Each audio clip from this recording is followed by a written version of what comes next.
kababayan, meron lang po akong ipapahabol. Dalawang hirit na balita ito kakapasok lang. According po kasi dito sa GMA News ng kanilang post, no?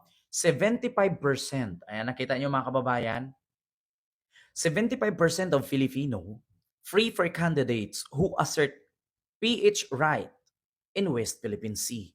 So ano nga bang ibig sabihin?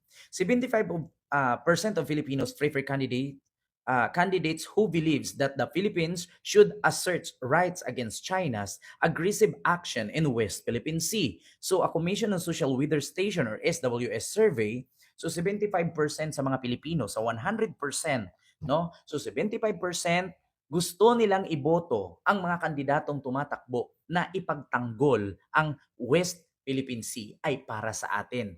So ngayon mga kababayan, gusto ko lang pong itanong sa inyo, kung 75% ng mga Pilipino ay gusto nilang iboto ng mga kandidato ay yung ipagtanggol ang ating karapatan sa West Philippine Sea laban sa pananakop ng China, subagsak ang PDP laban yan.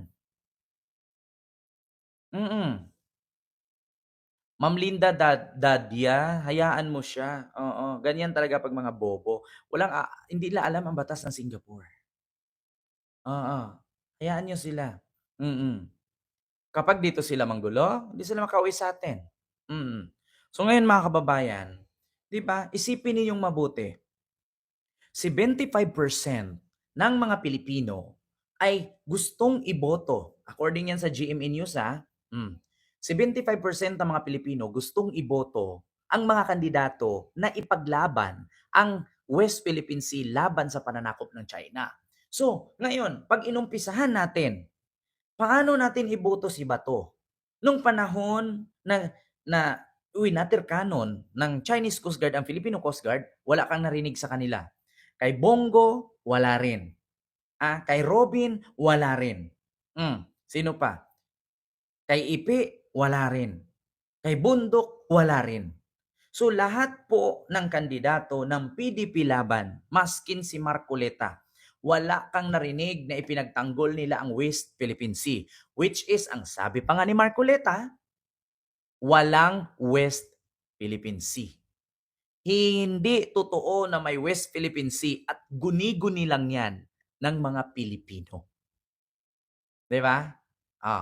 Ngayon, yan ang gusto ng Pilipino. 75% na Pilipino, ang gusto nilang iboto ay ipagtanggol ang lupa ng para sa Pilipinas. Ipagtanggol ang isla na para sa atin laban sa mga Chinese na mananakop. So ngayon, sino ba ang mga kandidato na dapat ninyong iboto? Di yung mga nakikipaglaban para sa West Philippine Sea. Wag nyo na pong iboto ang PDP laban kasi ni isa sa kanila dyan. Wala kayong narinig na ipinagtanggol nila ang West Philippine Sea. Bakit? Kasi funded yung iba dyan sa China. Diyos ko, maskin si Sara Duterte nga kung harap-harapan mo yun, tanungin mo yun, anong masasabi mo sa pag-angkin ng China sa Sandike? Hindi magsasalita yan. Bakit? Baka ubusin yung pondo na troll farm. Nanganga. Di ba?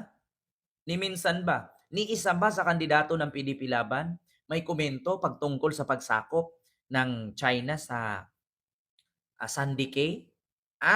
Ni minsan ba may narinig ka sa mga PDP laban na Duterten, senatorial candidates na nagsabing ipagtanggol nila ang West Philippine Sea laban sa China? Wala kang narinig sa kanila. Kasi bakit? Ang PDP laban, baka nakalimutan ninyo, nakipagpulong po sa CCP-NPA. Hindi, CCP ng Chinese Communist Party ng China. Ma'am, Sir Helson Isla, Miguel of shout out po.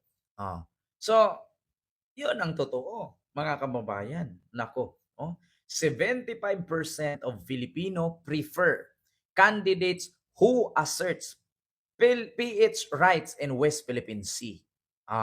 So 75% yan na. So, kung sino yung kandidato na walang pakialam sa West Philippine Sea issue, wag nyong iboto. Bakit?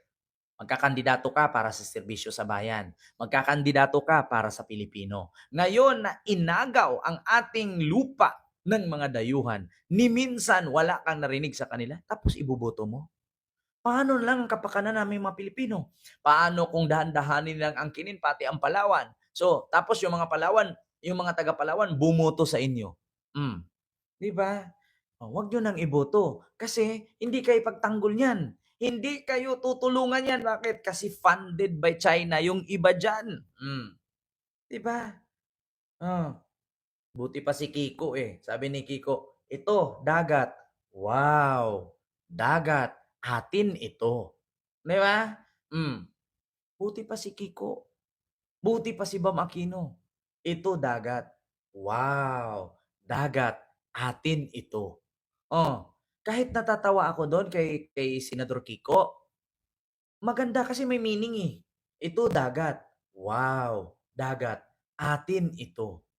Eh, yung iba, maskin nga buhangin walang mabigkas, eh.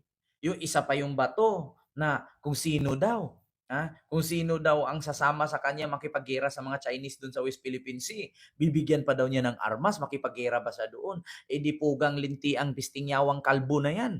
Oo. Nagtatago na nga nung kasi hulihin ng ICC, eh, saan na? Ayun na, batok. Sinakop na yung ano, Sandy Cay doon ng Chinese. Akala ko ba pag may sumakop diyan makipaggera ka? Eh, ba't ngayon nagtatago ka? 'Di ba? So, 'yun ang problema ngayon mga kababayan. Hmm, naku. So, 'yun lang nga mga kababayan, hindi ko na masyadong habaan yung ating live kasi medyo 1 oras na tayo, 'no, lagpas na. So, hanggang dito na lang po siguro at saka gabi na 'no, 10:30 na, matulog na po tayo. Oo, maaga pa tayo bukas. Oh, so 'yun lang mga kababayan, mag-ingat po kayo. Huwag kalimutan mag-like, mag-share at mag-subscribe and see you next live. Bye-bye. Thank you so much.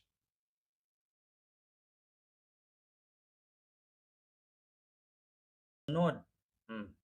Eto na, napakaganda dito mga kababayan.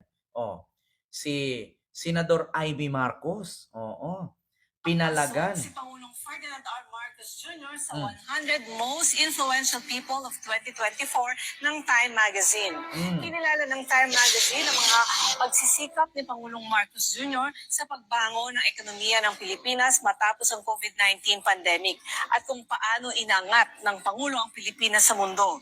Pinanggit din ng Time Magazine ang paninindigan ni Pangulong Marcos Jr. sa usapin ng West Philippine Sea sa gitna ng tumitinding tensyon sa rehiyon. Ikinatuwa ng isang maritime expert ang pahayag ni Pangulong Ferdinand. 'di ba? Oh, ito ha mga kababayan. Oh, si Ivy Marcos at si Pangulong Bongbong Marcos, pinapalagan ni BBM ang opinyon ni Amy na pambibintang sa administrasyon na pinagplanuhan daw para pabagsakin ang mga Duterte. Oo, 'di ba? Oo.